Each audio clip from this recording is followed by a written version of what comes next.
edu.insight में एक बार फिर आपका स्वागत है। भारतीय इतिहास के स्रोत का ये है तीसरा एपिसोड और आज हम बात करने वाले हैं विदेशियों के विवरण के बारे में।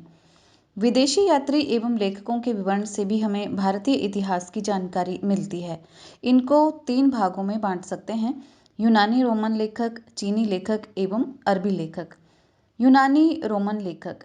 यूनानी लेखकों को 3 भागों में बांटा जा सकता है: सिकंदर के पूर्व के यूनानी लेखक, सिकंदर के समकालीन लेखक और सिकंदर के बाद के लेखक। टेसियस और हेरोडोटस यूनान और रोम के प्राचीन लेखकों में से हैं।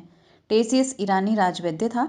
उसने भारत के विषय में समस्त जानकारी ईरानी अधिकारियों से प्राप्त की थी।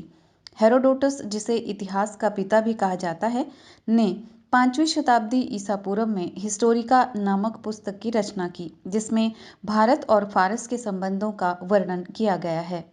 न्यूयॉर्कस, ओनेसिक्रिटस और अरिस्टोबुलास ये सभी लेखक सिकंदर के समकालीन थे। इन लेखकों द्वारा जो भी विवरण तत्कालीन भारतीय इतिहास से जुड़ा है वो अपने आप में प्रामाणिक है। सिकंदर के बाद के लेखकों में महत्वपूर्ण था मेगास्थनीज, जो यूनानी राजा सेल्यूकस का राजदूत था। उसने चंद्रगुप्त मौर्य के दरबार में करीब 14 वर्ष बिताए थे। उसने इंडिका नामक ग्रंथ की रचना की, जिसमें तत्कालीन मौर्यवंशीय समाज एवं संस्कृति का विवरण दिया गया है। डाइमेकस सीरियन नरेश एंटियोकस का राजदूत था, जो बिंदुसार के राजदरबार में काफी दिनों तक रहा था।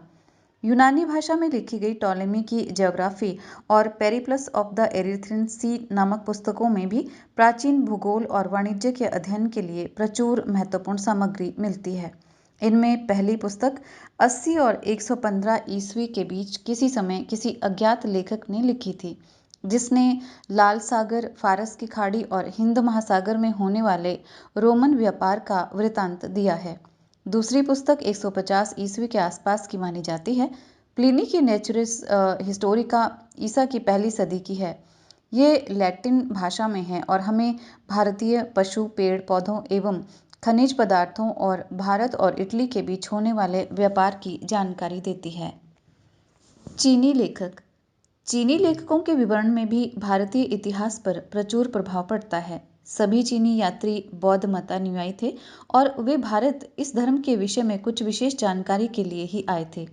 चीनी बौद्ध यात्रियों में से प्रमुख थे फायान, ह्योनसांग, ह्यूली, इत्सिंग, मातवा नलिन, जाऊ जुकवा आदि। फायान गुप्त नरेश चंद्रगुप्त विक्रमादित्य के समय में भारत आया था। उसने तत्कालीन भारत की सामाजिक, धार्मिक, आर्थिक स्थिति पर प्रकाश डाला है। फायान ने विशेष रूप से बौद्ध धर्म पर लिखा है। ह्योनसांग कन्नौज के राजा हर्षवर्धन के शासनकाल में भारत आया था।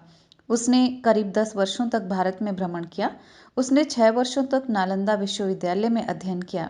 उसकी भारत यात्रा का वृतांत सीयूकी नामक ग्रंथ से जाना जाता है, जिसमें करीब 138 देशों के यात्रा विवरण का जिक्र आता है। इससे हर्षकालीन सामाजिक, धार्मिक, राजनीतिक स्थिति पर प्रकाश पड़ता है। ह्यूली ह्यूआनसांग का मित्र था, जिसने ह्योनसांग की जीवनी लिखी। इस जीवनी में उसने तत्कालीन भारत पर भी प्रकाश डाला है। अरबी लेखक। पूर्व मध्यकालीन भारत के समाज और संस्कृति के विषयों में जानकारी हमें सर्वप्रथम अरब व्यापारियों एवं लेखकों के विवरण से प्राप्त होती है। इन व्यापारियों और लेखकों में अल्बेरूनी, सुलेमान और अलमसूदी विशेष महत्वपूर्ण है। अल्बेरूनी, जो अबू रिहान नाम से भी जाना जाता था, 973 में ख्वारिज़्म में पैदा हुआ। 1017 में ख्वारिज़्म को महमूद गजनवी द्वारा जीते जाने पर अल्बेरूनी को उसने राज्य ज्योतिष पद पर नियुक्त किया।